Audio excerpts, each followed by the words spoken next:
La cérémonie de départ du cortège funèbre du maréchal de l'armée populaire de Corée, Hyun Chol-hye, conseiller général du ministère de la Défense nationale de la République populaire démocratique de Corée, s'est déroulée à la matinée du 22 mai à la Maison de la Culture 25 avril.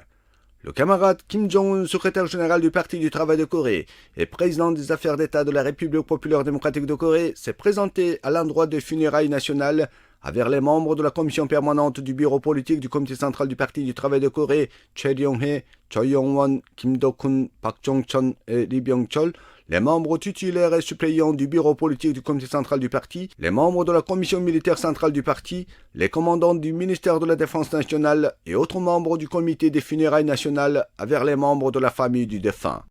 Le drapeau est mis en berne dans la Maison de la Culture 25 avril où a été conservé le cercueil. Les drapeaux militaires des armées de terre, de mer et de l'air de l'armée populaire de Corée étaient flanqués et la garde d'honneur était alignée à côté du cercueil. Il y a eu la cérémonie de départ du cercueil. Au son de la musique funèbre, le camarade Kim Jong-un, président du comité funéraire national, a observé un moment de silence à la mémoire du défunt avec les membres du comité funéraire.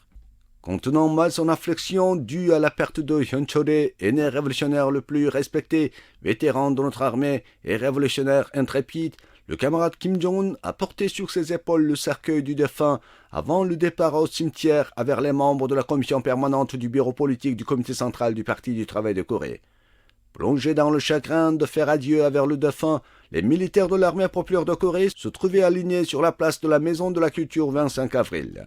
Au nom du respect de tous les militaires de l'armée populaire de Corée, les membres de la garde d'honneur ont couvert solennellement le cercueil du drapeau national de la République populaire démocratique de Corée, symbole de la gloire sacrée.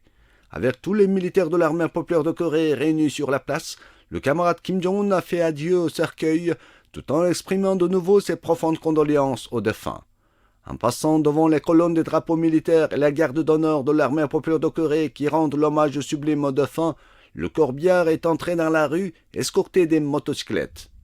Beaucoup de militaires de l'armée populaire de Corée et des citoyens ont dit adieu au corbillard, regrettant le défunt, véritable soldat qui a soutenu invariablement le parti et le leader comme un fusil de la révolution invariable, modèle des patriotes qui a consacré tout pour la patrie et le peuple.